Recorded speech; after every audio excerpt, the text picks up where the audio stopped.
Hoy, parcel na pod. Ayaw pagbuot kayo wa kaya mo. Charot. Balitaw guys, no, hindi lang ito parcel kundi pangkabuhayang showcase. Charing!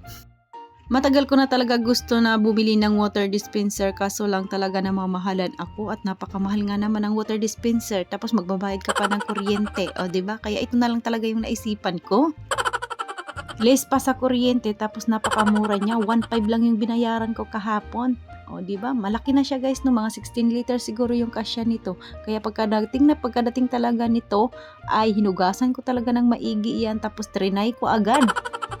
Minsan kasi guys, no, nauubusan kasi kami ng ice water dito kasi nga yung mga ice water na ginagawa dito sa amin ay nag-a-ice talaga lahat. Kaya minsan walang sasalin na ice water. Kaya ayun, isipan ko talaga dapat lagi kaming may ice water dito sa bahay.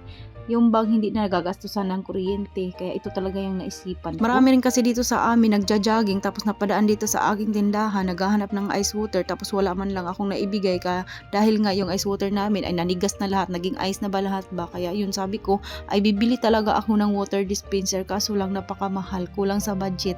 Kaya ayun, naisipan ko ito na lang kaya yung bibilhin ko. Nakakainom pa kaming lahat dito sa bahay kasi yung aking mga tauhan dito sa bahay guys, medyo marami kami, no, yung mga lalaki, syempre yung mga taga-masa, taga-luto, mahilig yan sila mag-inom ng ice, tubig na may ice, yung malamig na tubig. So tapos ay mainit kasi magagawa ng lumpia, syempre yung aming tagagawa nag-iinom din yan, tapos maano siya yung malako sa Bisaya, malako ba siya sa ice, laging nilalagay sa pitchil, tapos mabilis lang siya matanggal yung lamig.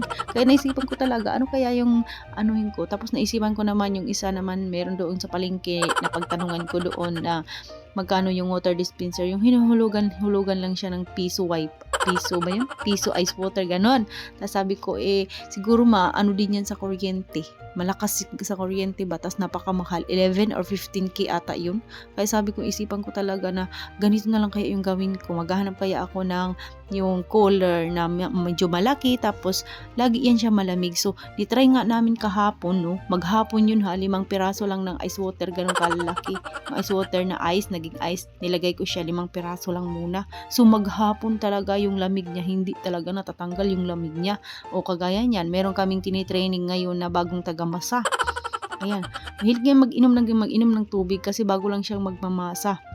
Ini-training namin yung bago naming taga-masa ngayon kasi pagdating ng December or New Year ay magkabilihan na. Tapos yung aming taga-masa dito sa bahay ay estudyante, laging wala dito kasi may pasok, kaya kumuha talaga kami ng isa pang taga-masa. Tapos ayan, yung bagong taga-masa namin ay mahilig mag-inom ng tubig kasi nga syempre bago pa lang siyang magmasa-masa, no, kaya ayan, libre yung mga tauhan namin dito sa bahay na inom ng tubig dyan, libre pagkain, libre inom tubig, kagaya yung Papa Udon, lagi yan nag-uutos sa akin kahit nagtitinda ako doon sa tindahan, nag-uutos yun siya na bigyan siya ng tubig kasi nga naman, mauhaw nga naman saka luluto ng lumpia. Kaya naisipan ko talaga yun, bumili talaga ng jug na malaki tapos laging malamig. Kaya diba, yan yung mga brilliant idea ng isang tendera. Charing! O diba, nakalibre na kami ng malamig na tubig tapos pwede rin tayong magtinda, gawin nating negosyo.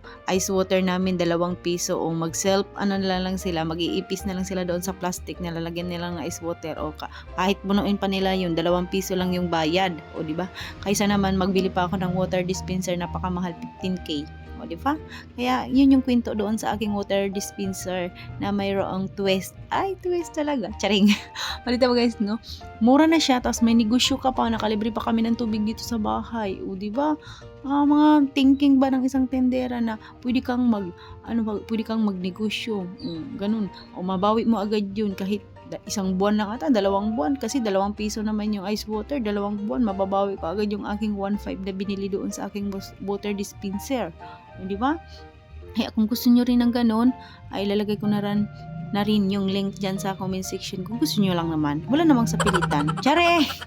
Balita ko guys, no? Ayan, at kumakain na nga ako dyan ang tanghalian. Alauna na lagi ako nakain ngayon dahil feeling ko talaga yung aking pagmumukha ngayon Ayun, yun na yun talaga yung allergy na lumabas sa aking katawan ngayon dito sa pagmumuka ko nung naging tagyawat yung aking allergy sa pagmumuka. Kasi yung minsan naman yung sinasabi ng iba na buntis ata ako, siguro ganyan. Tapos sabi naman ng iba na buyagan, na barang, charing.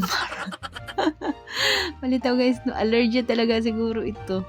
Kaya ayan, tapos nakaligo nga ako ng maaga ngayon at binalawan ko talaga ng binalawan yung aking pagmumuka dyan. Talagang pag mayroon talaga nagtitinda dito sa aking tindahan ay naliligo agad talaga ako kasi siguro sa alikabok din ba. Kaya buti na lang talaga hindi pumasok si Alberto sa trabaho, siya yung nagbantay ng tindahan tapos naligo ako.